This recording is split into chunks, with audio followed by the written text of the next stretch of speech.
Okay. So now for the last series of talks before the cocktail this evening, and we begin with Sébastien on the automation of Internet of Things. Sébastien, the stage is yours. Thanks. Well, hello everybody. Well, I hope you enjoy your cup of coffee. To quickly introduce myself, I'm Sébastien. So I'm a security engineer at OVH. I work in the security team and the abuse department. And well, to give you a quick overview of OVH, we announce around 2.5 million IPs all over the world.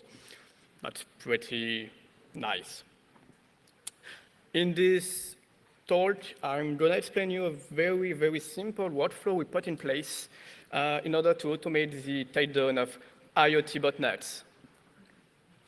Well, the main threat for an ISP is the DDoS attack.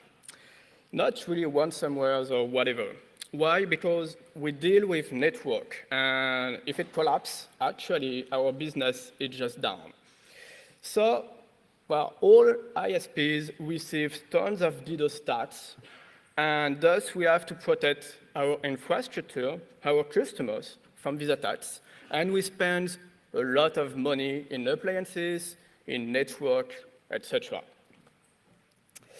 Actually, the IoT botnets are mostly used for committing DDoS attacks, and sometimes, well, as an ISP, you may host the CNC that hits you. And honestly, that sucks. So, if you know that these herders are the most of the times fraudsters too, and they won't pay your service, you're double fucked. Well, worst, no. You receive abuse reports concerning these services, concerning these guys, and then your reputation is deeply impacted because you are blacklisted by Spamhaus, by some RBL, etc. So this is very, very something we care. A lot of people forget the crucial statement. An hosting provider, actually in France, cannot look at the customer data without any consent. So this is not as easy to prove that someone is committing abuse on your service.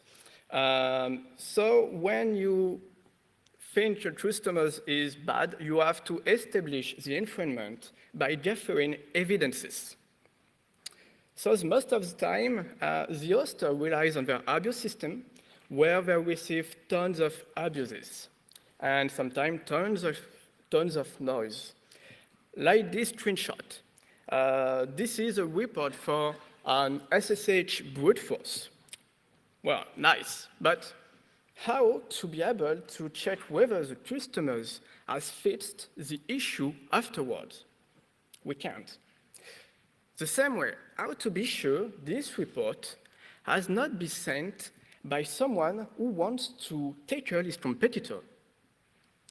We can't. And actually, it happens every day. That's the ISP way. Now, what about the IoT botnets? Well, actually, this threat is not really new. It started 10 years ago, and it keeps going. It keeps going with GraphGate QBot, with Mr. Black, Mirai. We talked about Reaper, which is not very something new. It's very close to Mirai. Well, they almost all exploit the same fact is that the manufacturers are coded the credentials in the firmwares, Brilliant ID, and you can change them. Just to quickly recall, these botnets are spreading themselves by peer-to-peer infection. So once a device has been infected, it starts scanning the whole internet randomly, almost randomly, and to find new vulnerable devices. And it will try to log in with default credentials. And if it succeeds, it infects the device by downloading the payload. Well, To be honest, these malwares are very different from the one we could have seen before, in fact, in Windows, for instance. They are damn simple, no obfuscation, no persistence, and whatever. They are keys. Keep it simple and stupid, sometimes very stupid. So as you can see on the screenshot, this is the HTTP flood method, which is quite ridiculous, because as you can see, they just flood using the wget command. Yes. But even if they are basic, they have a real potential to cause harm. And for instance, Mirai made the biggest DDoS attack we have ever seen right now. And actually, one of our customers running a Minecraft server has been targeted in 2016 by an 1 terabit attack. And you can see on this screenshot the recorded attacks we got over 4 days from various botnets. This was in 2016 when actually we reached a peak of 1 terabit. And well, you know what? Actually, we discovered that the CNC has been hosted several times in its whole life cycle by OVH. So we have been hit by a CNC that has been hosted several times on our service. Well, honestly, it has been the starting point to set up the workflow and to take them down automatically, so we don't have to care about them.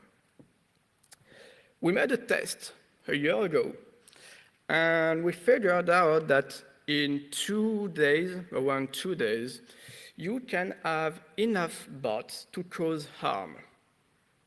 So, well, we made the hypothesis that maybe if we succeed to take them down within 3 days, probably we can discourage the herders to use our services. Yeah, let's see if it worked. First, how to detect those CNC. Before coding something by our own, we tried several services. For instance, Shodan. Probably some of you know Shodans. Actually, it scans the whole internet and records every single data in a giant database you can freely query. This is quite reliable. The API is very easy to use, and you have tons of data. So here's a screenshot. Shows the results of a query searching for a variant of QBot. This variant is for banner fat cock. Yeah, that's very lovely. Well, unfortunately, Shodan is scanning the internet very slowly. So we have only a little picture of the existing CNC. So we tried another service, the 360's NetLab, which is a dashboard showing the honeypots data. And this is very interesting for Intel, for instance. There are tons of data, but, well, unfortunately, it's not very convenient for an abuse team. Why? First, because you can't automate anything. Secondly, because, as I told you, we need proof.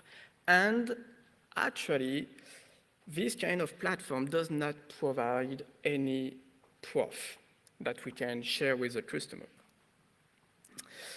Well, so maybe we have to code something by our own. And so we remember that we previously connected our spam traps directly to our Q2 soundbots. And maybe we can do something similar. Why not using our honeypots and plug them on a sample analysis? Yeah, why not? So maybe we could plug them on the soundbots. But we quickly figured out that soundbots in those malwares will be very complicated because of the exotic architecture like MIPS, IAM, Renegade, Motorola, and everything you want. And if we succeed in recovering an 86 samples, actually it's often compiled for all kernels, like 2.4 or 2.2. And actually, Cuckoo doesn't like instrumentalize those environments. Plus, we have sometimes a big peak of samples to analyze, so sandbots are not very fit. Hopefully, as I told you, they are damn simple. So they are very, very easy to reverse. And for instance, on the screenshot, you can see that I extract the strings, and by applying a simple regular expression, you are able to fetch the CNC address. Well, this is a QBot samples.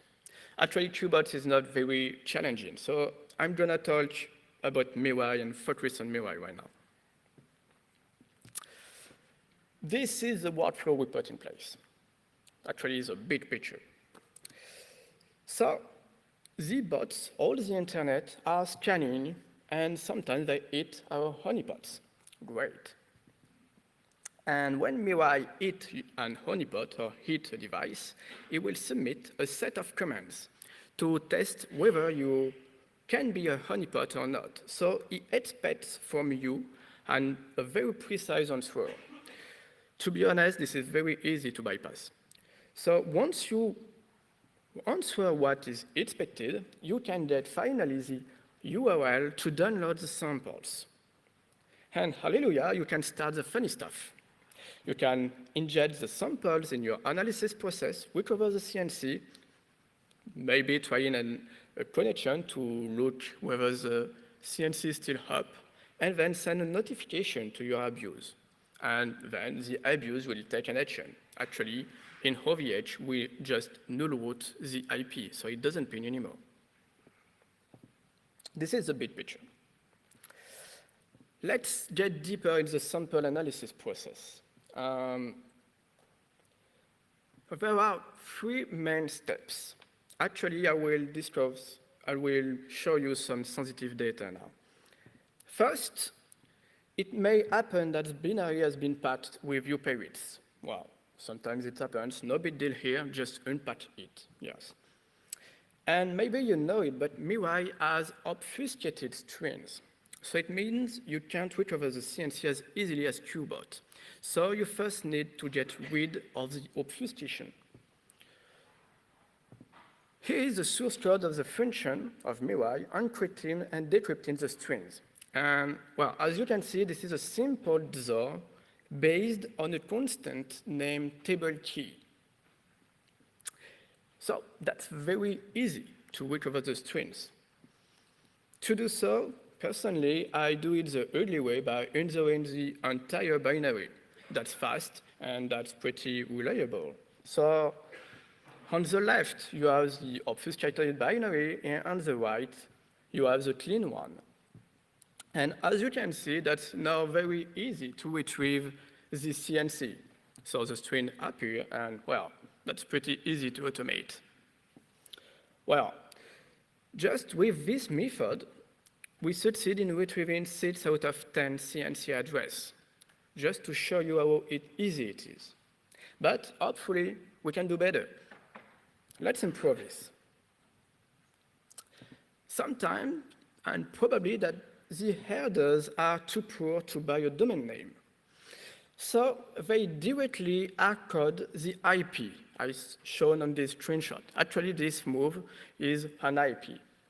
And so when you look at the string, you don't find anything. So I extract all the constants from the binary to check whether an IP may have been hardcoded.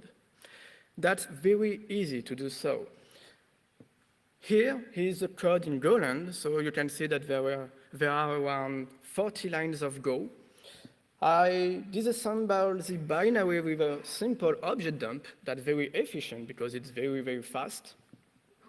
And then I only return the push and move opcodes, which are the best candidates to hold an hard-coded IP.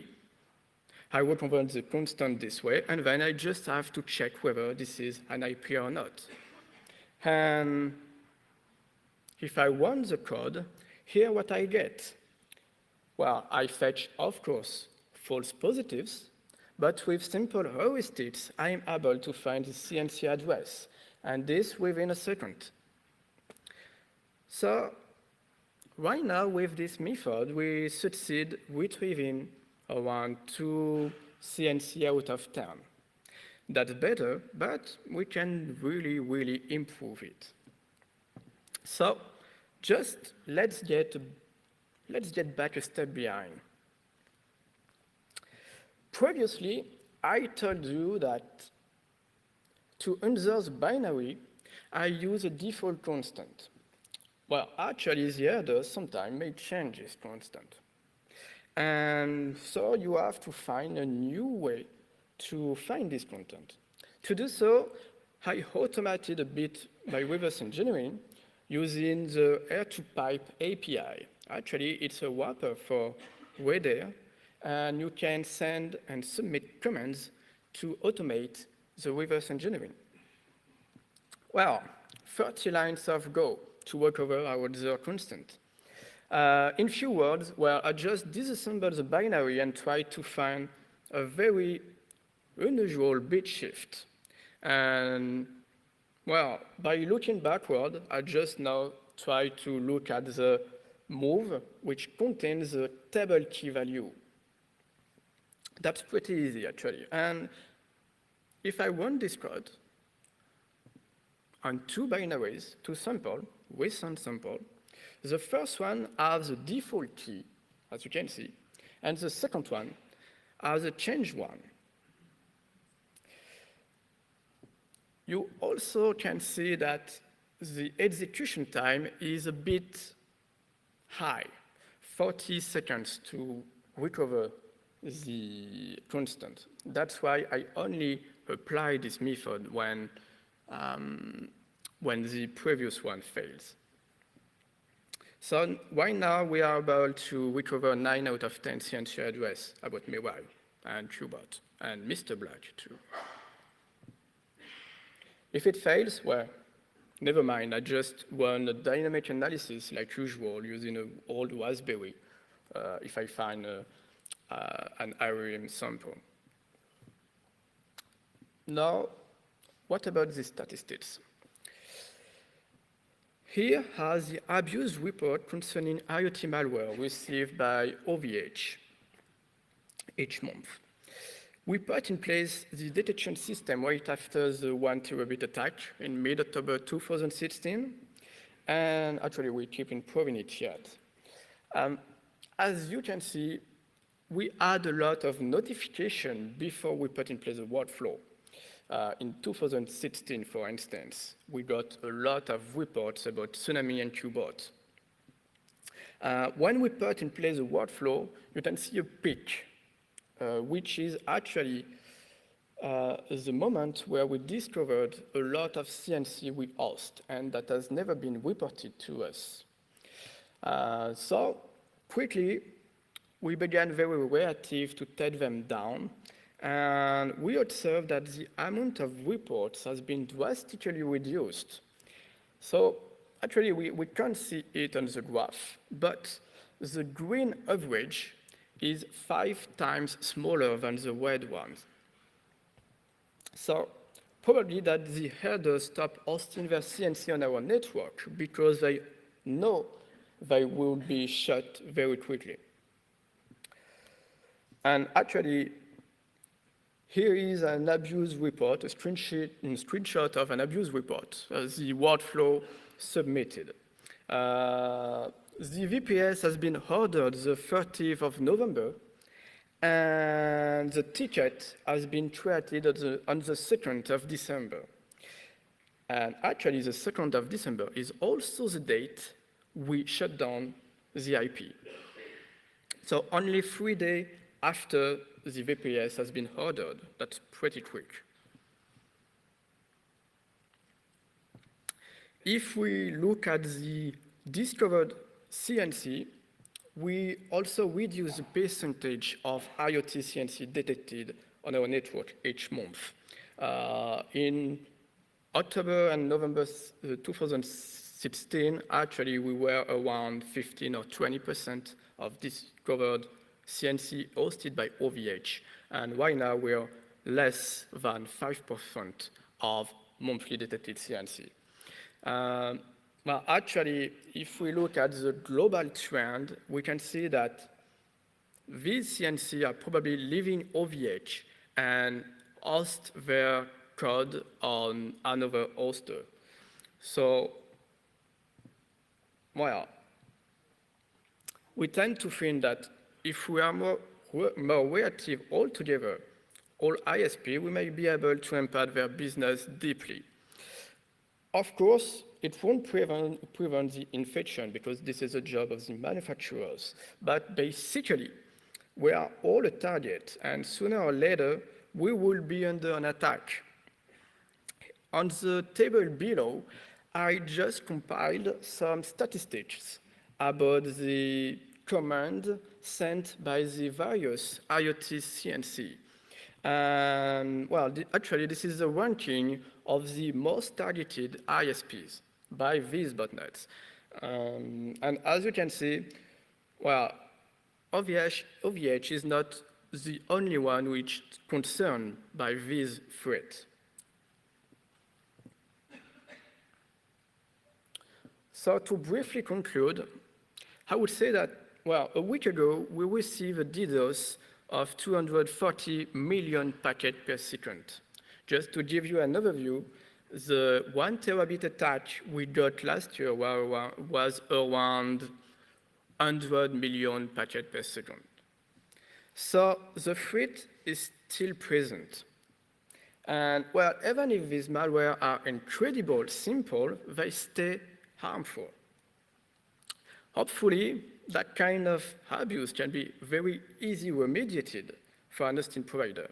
And I tend to think that that kind of workflow is quite a good example of what can be done to constrain the threat. Well, unfortunately, I can't release the source code on GitHub. I think you can understand why. But I will be very pleased to share it with you if you're interested to implement this method on your network. I mentioned a bit how hard it is to manage abuse, and actually Frandoni gave a talk at the BotConf 2 years ago, and it described very well the difficulties we are facing. But actually, it raises several points, and the most important, in my opinion, is well, how to share abuse between trusted people. We discuss a lot about sharing intelligence, but actually intelligence and abuse are pretty different because for abuse, we really need evidences. So there are nowadays some Slack, Twitter, etc., but nothing really standardized.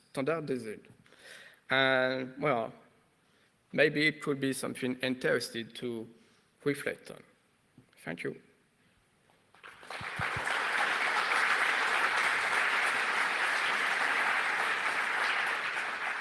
Thanks a lot, Sébastien. Are there any questions in the assistance? No? Oh, there is one there.